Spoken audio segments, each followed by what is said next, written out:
I know Chigs is in here recording this. No Chid Smooth in here, right? So whatever you Okay, say, you know Che gonna have everything up there. whatever you say, Chid's gonna be on YouTube with it, man. Just wanted to address a few things. You know, everybody been checking out the internet. My man Katt Williams.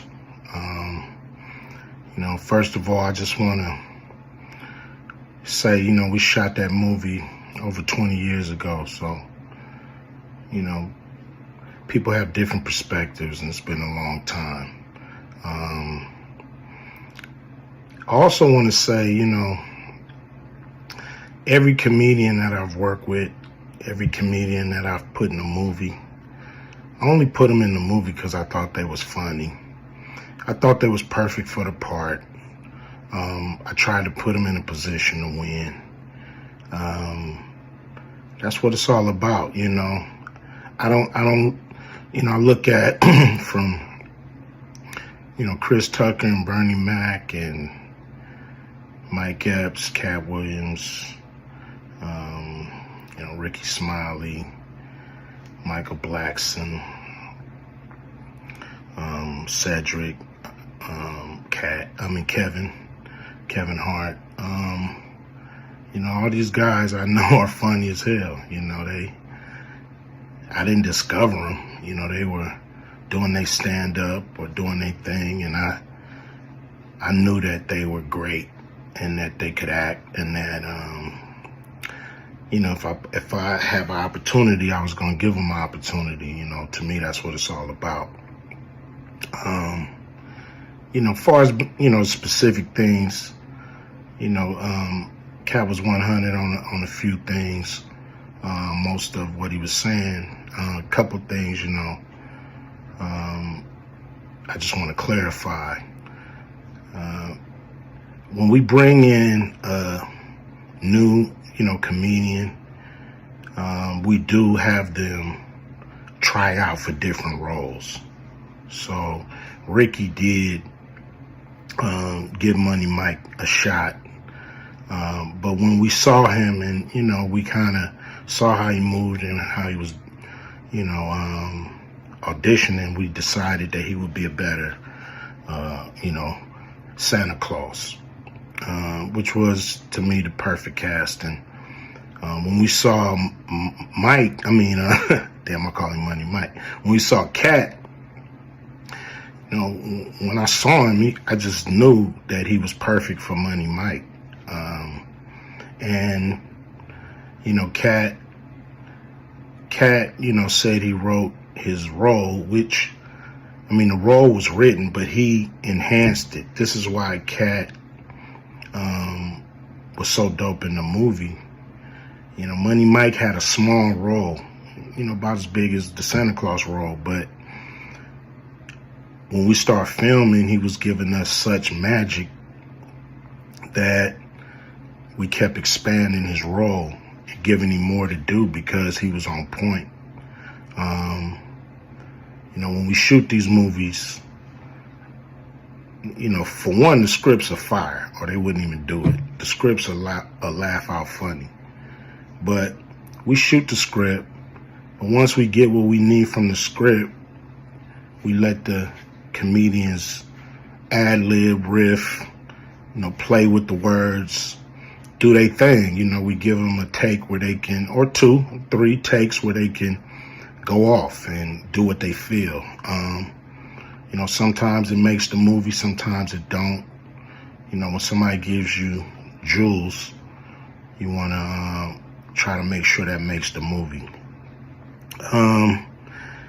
So in the movie, there's second thing I want to clear up.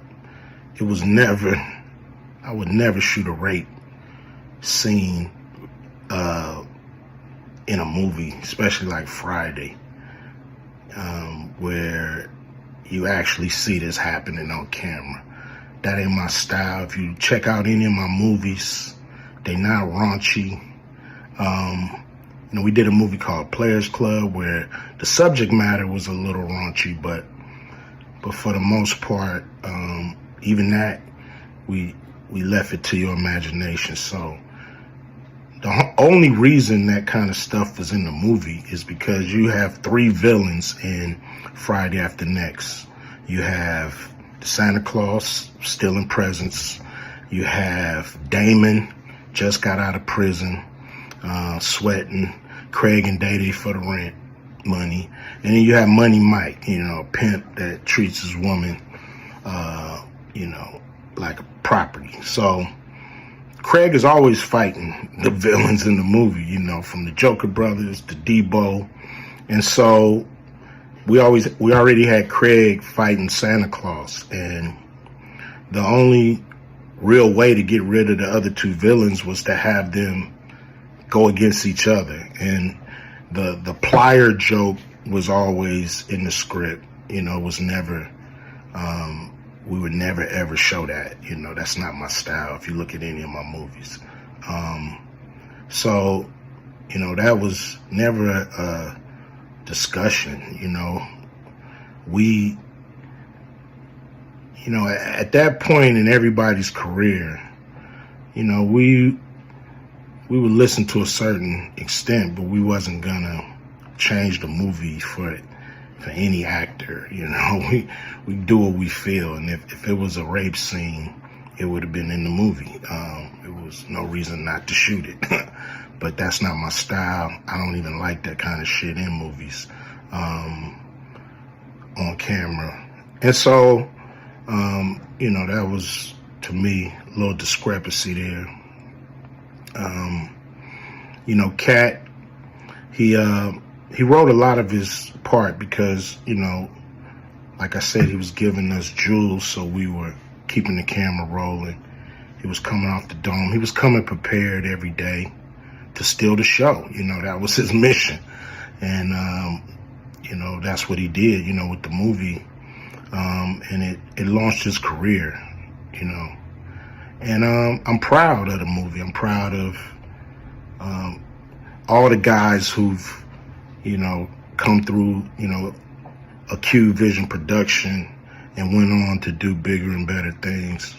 And look, a lot of people are talking about pay and how much they was paid on these movies that were extremely low budget. Most of these guys work a couple of days, and when you're doing a movie, there's over 100 people working on the movie that need to get paid. Most of them got to get paid every day.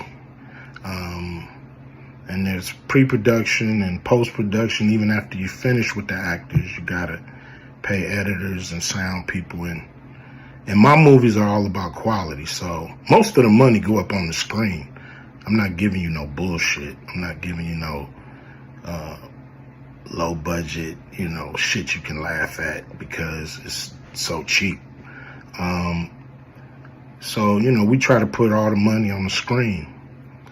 And so any actor that's mad at what they got paid, just look at what you was doing. Look at where your career was at the time. Take a look at where it is now. And Friday has something to do with that, I believe. And I put a lot of people in movies, but they ain't never put me in a movie. So you could take that for what it's worth. You know what I'm saying? I've given a lot of these guys opportunities. And I still act, so I'm waiting for a call. I ain't got to produce everything or write everything. I got love for all the comedians that I've worked with. Got, much love for Katt. He spoke up for me a lot. And I just wanted to be clear and clarify some things. And shit, man. Hey guys, shop with my boy Chick Smooth at chicksmooth.shop.